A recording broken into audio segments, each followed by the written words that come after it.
Contact!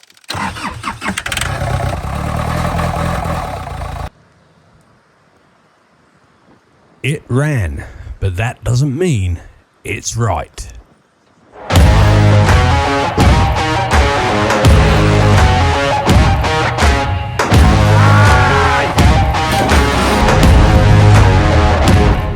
So, after the last video, everyone saw it running and thought they've got themselves a great free digger. Well, just because it's running doesn't mean it's perfect. So, today, we're going to have a good look round it. Even though we got it running, we've brought it back to the workshop, and this week we've gone through it and we've found everything that's wrong with it.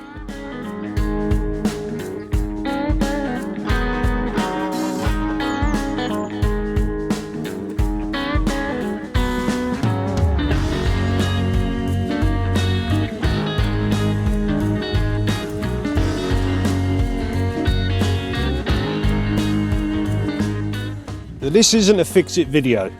This is just a good, honest look at what condition this machine is in. We're not ordering parts today. We're not going to start getting everything repaired and up running. But we're just going to have a good look around it and find out exactly what's wrong. Is it worth fixing up, or do we send it on? Let's go. Right, let's start with the obvious stuff. So walking towards the cab, first thing we see, we've got the main window is broken.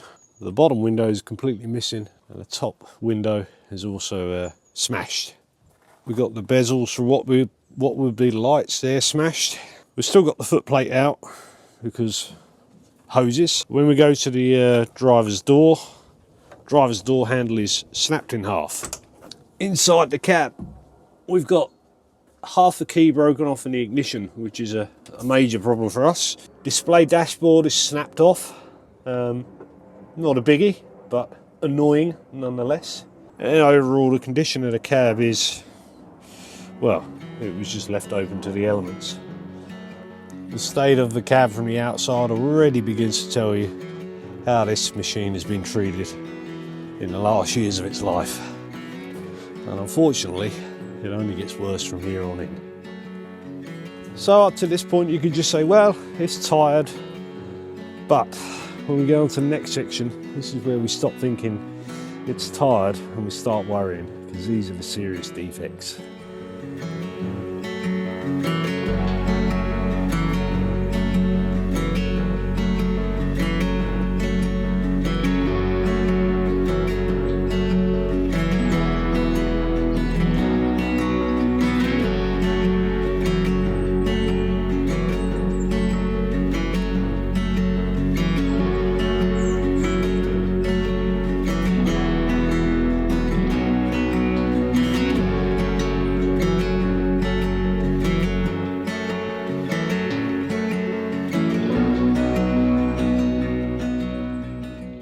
So now we'll get into the parts that do cost serious money to repair. First thing we come up to are the tracks and the sprockets. Now, the tracks themselves look in pretty good condition, but the sprockets are heavily worn. Now, it doesn't mean it won't work, it'll still move, but every hour that you're using it, you're just another hour closer to replacement. And these are already right on the limit. We've also got the track rollers. Both sides are heavily worn, hanging off, or hanging on for dear life. So both of those are going to need replacing. Probably going to need to unseize all the tensioners as well and make sure they work. The front blade is bent out of shape, worn. It'll still work, but it's going to cost you money to repair it. All the pins and bushes on the main arm are worn through lack of maintenance. That's not just one. Every single one has got play in it. So at some point, they're all going to need replacing. So we've already seen in the previous video that it's burst 2 hydraulic lines straight away. Some of the others are not looking great either. Hydraulic lines don't give you any warning. It's just a sudden failure. Can be dangerous.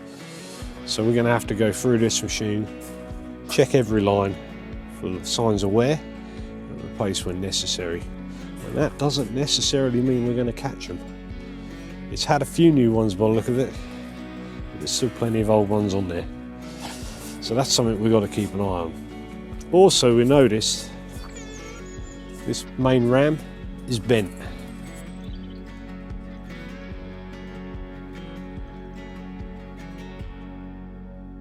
It's got quite a considerable bend. It'll work, but over time it's going to wear, it's going to start leaking more. Of course, this is just the stuff that people would say, well, it's an old digger. Yeah, it's an old digger.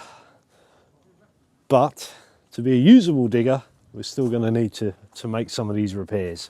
And that's all time and money.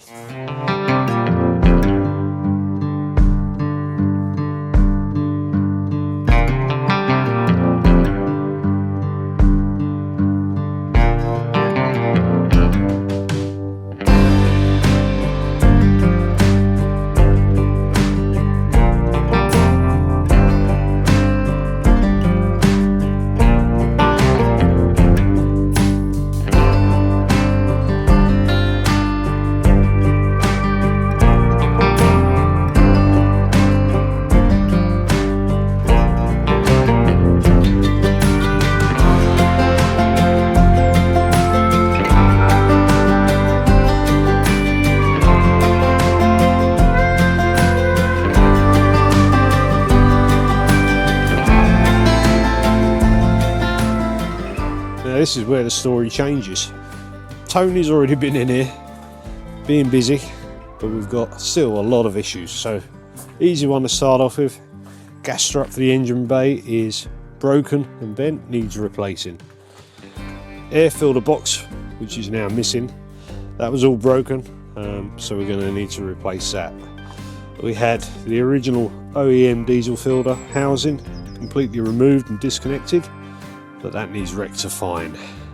We've got a clicky clacky fuel pump, which is not OEM. They're not the best of things when they're good. We don't know how old this one is, could fail. The other issue we have is the engine has popped all the core plugs, so that means at some point it's been frozen up. The usual suspects for that is it's got a water leak somewhere and someone just kept topping it up, and then it ends up with no antifreeze in it after time. What's happened is all the water's frozen and it's popped the core plugs out of the engine. We've started replacing the core plugs. We don't know if the engine's been damaged itself. If it's got a cracked block or a cracked head, then we're into serious problems. The air compressor, well, the compressor for the aircon has been removed, and that straight away tells you someone's just been taking off parts that don't work instead of fixing them. Story of this machine's life. All of this screams, just keep it going instead of fixing and repairing it. Some of you will have noticed in the last video that it wouldn't start on its own. We had to keep throwing ether down it or brake cleaner.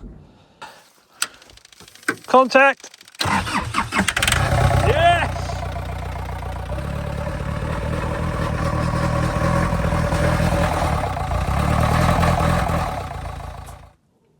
The reason for that is the timing was out. Tony's retimed it and now it starts up on the button. But how long that's been out for, I don't know. And on top of all that, well, of course, it could do with a full service. Yeah, it ran. But it ran with all these problems. It is far from healthy. And these are only the problems we've uncovered so far.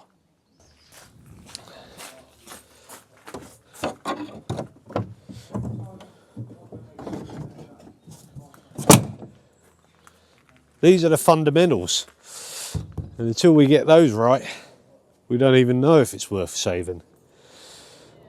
Or is it trying to tell us something?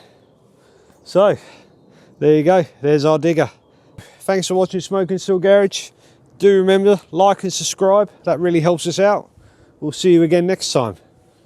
You might even see this digger again.